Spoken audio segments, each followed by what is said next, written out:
Bonjour, dans cette capsule vidéo, on va commencer le panorama 6 qui s'intitule Des nombres décimaux au système international d'unités. Donc, on va revoir certaines notions que tu as vues sur les nombres décimaux au primaire, comme additionner, soustraire, multiplier et diviser des nombres décimaux. Et on va aussi voir comment on fait pour passer d'un système d'unités à l'autre, par exemple de kilomètres à décamètres. Donc, tu as déjà vu au primaire les unités, les dixièmes, les centièmes, tu as même vu les millièmes. On va voir d'autres positions. Et qu'est-ce qu'on peut faire avec chacun d'eux? Donc, on va commencer aujourd'hui avec le savoir 6.1, qui est la valeur de position, la notation décimale, pardon, et on va commencer avec la valeur de position. Donc, on avait déjà vu dans les toutes premières notions de l'année que notre système de numération est un système de positionnel, contrairement au système de numération égyptienne qu'on a vu qui était par symbole, où chaque symbole avait une valeur différente. Donc, si le 3 ne vaut pas la même chose selon s'il est aux centaines ou selon s'il est au dixième. Donc, sa position est importante. Donc, on avait déjà vu la partie, ce qu'on appelle la partie entière, qui est les nombres entiers, où on a les unités, dizaines, centaines, unités de mille, etc. Et on va voir maintenant la partie décimale, qui est après la virgule, où on a les dixièmes, les centièmes et les millièmes que tu avais déjà vus. Et là, on ajoute ensuite les 10 millièmes, 100 millièmes et millionièmes. On peut remarquer que c'est symétrique par rapport à ma référence qui est l'unité. Donc, on avait des dizaines, on a ici des dixièmes. On avait des centaines, on a maintenant des centièmes. Unité de mille, millième. On aurait des dizaines de mille, 10 millièmes, centaines de mille, 100 millièmes, et finalement, une unité de million, millionième. On pourrait continuer comme ça de chaque côté. Donc, si ce nombre-là se lit 3 dixièmes, donc l'exemple 1 ici, 3 dixièmes.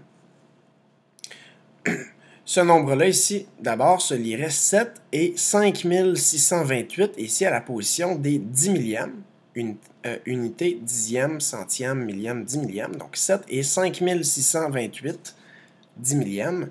Donc ça s'écrit comme ça en lettres. Le deuxième ici, j'aurais 17 à la position ici des millièmes.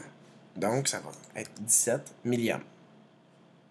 Le suivant, j'ai 2 entiers, et 3891 à la position des 10 millièmes, le dernier chiffre.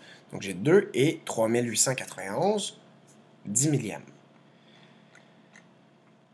Donc quand j'ai un nombre, je peux le décomposer selon ses positions, sa valeur, et trouver la forme développée avec ou sans les exposants.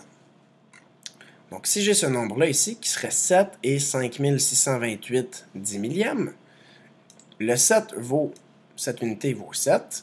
Le 5 vaut 5 dixièmes, que je peux écrire en fraction ou en nombre décimal. Le 6 vaut 6 centièmes, que je peux écrire encore là en fraction ou en nombre décimal. 2 millièmes, 2 sur 1000 ou 0,002. Et 8 10 millièmes, qui s'écrit encore là en fraction ou en notation décimale. Si je le fais en forme développée, si je décompose chacun, sa forme développée, donc c'est 7 unités, c'est 7 fois 1. 5 dixièmes, c'est 5 fois 1 dixième. 6 centièmes, 6 fois 1 centième. 2 millièmes, 2 fois 1 millième. Et 8 10 millièmes, c'est 8 fois 1 10 millième. Comme on avait vu avant, on avait la forme développée avec la notation exponentielle. On avait vu que l'unité, c'est la référence, c'était 10 exposant 0. On avait vu que, donc ça va être 7 fois 10 exposant 0. On a vu que la dizaine était de 10 exposant 1. Donc, les dixièmes, de l'autre côté, vont être 10 exposant moins 1. 10 exposant moins 1.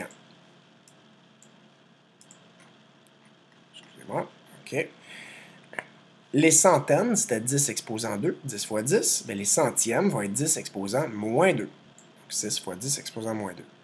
Millièmes, bien, si on compare avec les unités de mille qui étaient 10 exposant 3, je vais avoir 10 exposant moins 3. Et 10 millièmes, les dizaines de mille, 10 exposant 4, donc 10 millièmes, 10 exposant moins 4. Et la forme développée, si je voulais avoir les formes développées, là je l'ai décomposé, mais il faudrait mettre des plus entre chacun si je cherchais la forme développée.